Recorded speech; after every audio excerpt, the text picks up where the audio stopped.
She's a real looker, ain't she? This is how I do it.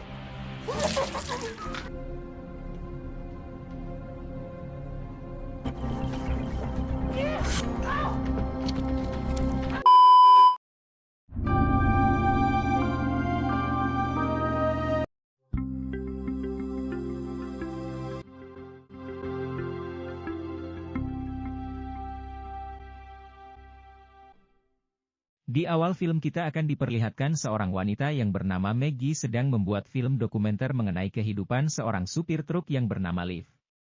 Setiap kegiatan Liv selalu direkam oleh Maggie. Liv mengatakan bahwa teman-temannya sering memanggilnya dengan sebutan Raker. Semenjak saat itu Raker tak pernah lagi memakai nama Liv. Raker sudah bekerja menjadi supir truk selama 37 tahun. Bahkan Raker sudah menganggap mobil truknya ini menjadi rumahnya. Raker memiliki hobi merajut. Lalu Raker menunjukkan foto mantan istrinya yang bernama Darlene. She's a real looker, ain't she? Sampai saat ini Raker masih sangat mencintai Darlene. Saat istirahat di sebuah kafe, Maggie memberikan sebuah topi untuk Raker. Dan Raker pun sangat senang dengan hadiah itu. How's it look? Yeah? Tak lama kemudian Raker mengenalkan teman-temannya kepada Maggie. They do is they just keep buying up everything that we bring to them on the backs of My our daughter. She don't go for that. Setelah itu Raker mengantarkan barang yang ia bawa ke sebuah perusahaan. Di sana salah satu karyawan tak mau membongkar muatan di truk milik Raker. Karena kesal Raker pun langsung mengancam karyawan itu.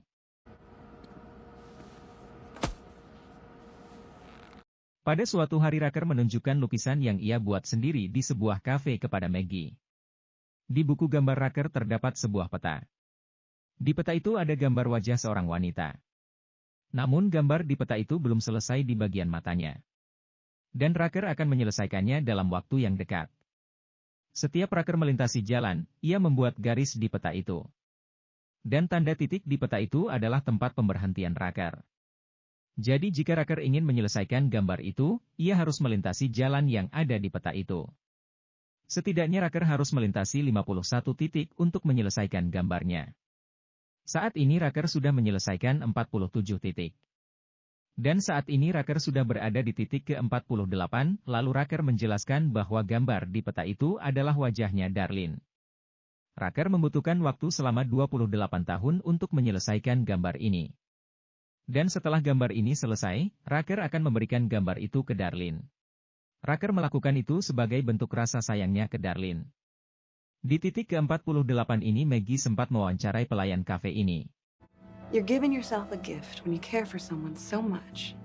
Keesokan paginya Raker ingin menunjukkan sesuatu ke Maggie di truknya.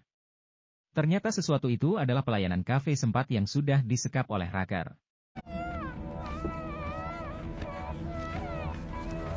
Bukannya takut, Maggie malah bersikap biasa saja. Di sanalah Raker menjelaskan ke Maggie, bahwa di setiap titik pemberhentian, Raker akan membunuh wanita yang mirip dengan Darlene. Raker melakukan ini, agar ia bisa membunuh sikap Darlene yang Raker tidak sukai. Bahkan dengan gilanya, Raker menyuruh Maggie untuk merekam aksinya saat membunuh korbannya. Dan hal itu disetujui oleh Maggie.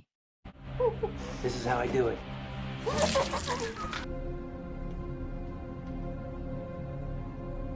Setelah itu Raker dan Maggie mengubur jasad korbannya.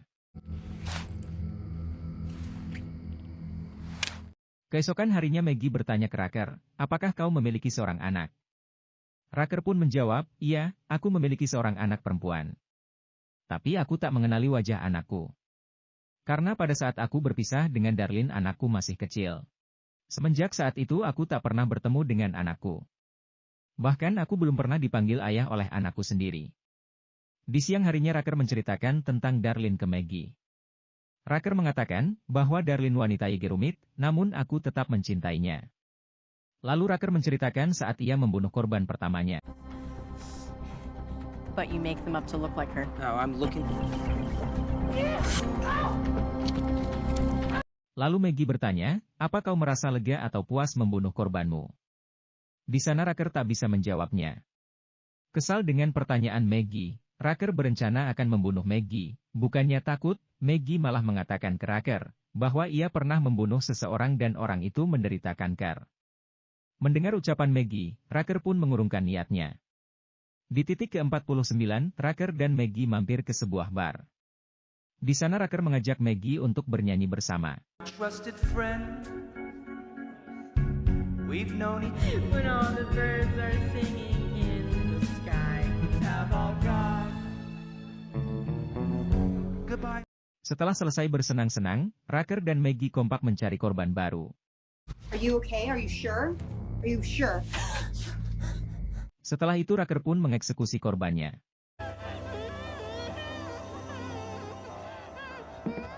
Knows exactly who you are. Better than anyone. Lalu Rucker dan Maggie menguburkan korbannya. Keesokan harinya Rucker menceritakan bahwa pisau yang Rucker pakai untuk mengeksekusi korbannya adalah pemberian ayahnya. Semenjak saat itulah Rucker menjaga pisau itu dengan sangat baik. Di titik ke-50, Rucker dan Maggie mengincar wanita ini sebagai korban mereka selanjutnya.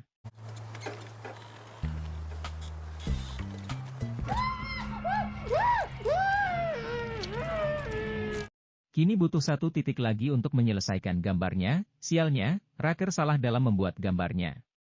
Ternyata Rucker membutuhkan 2 titik lagi untuk menyelesaikan gambarnya. Hebatnya, dengan cepat Rucker sudah mendapatkan korban yang ke-51. Darlene's got a mouth on her too.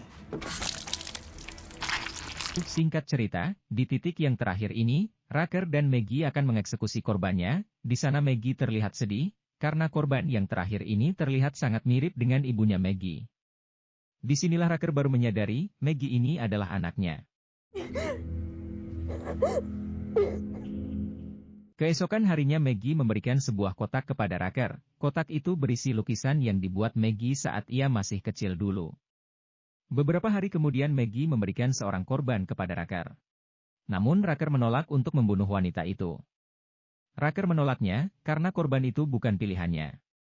Karena hal itu Rucker menyuruh Maggie untuk membunuh wanita itu.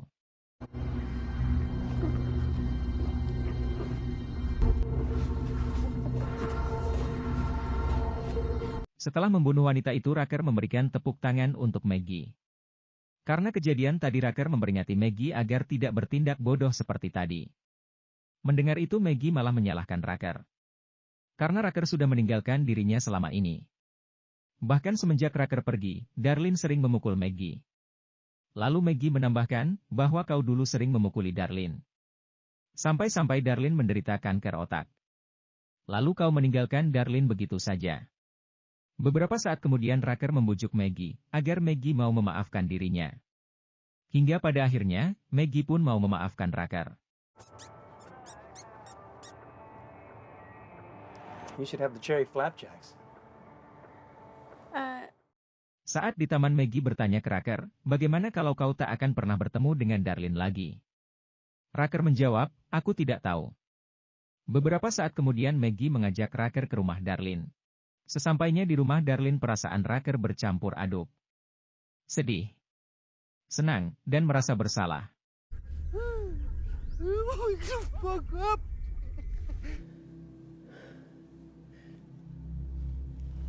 Di sanalah Maggie menunjukkan video terakhir yang dibuat oleh Darlene.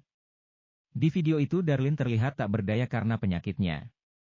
Darlene memberi wasiat ke Maggie, agar mencari Rucker, dan memberikan sebuah kotak kepada Rucker. Darlene juga mengatakan, bahwa ia tak akan pernah memaafkan Rucker. Setelah itu Darlene memohon ke Maggie, agar membunuhnya. Darlene melakukan itu, karena Darlene tak sanggup lagi menahan rasa sakitnya.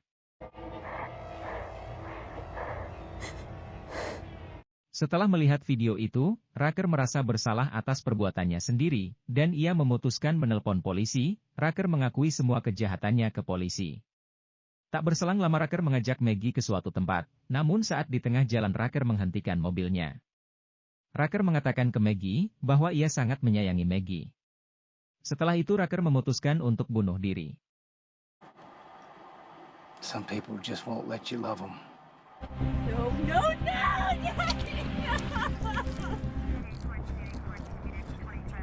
Ma'am, you all right? Dan cerita pun selesai guys. Sekian untuk video kali ini. Jika terdapat banyak kesalahan, saya minta maaf. See you next video guys. Wassalam.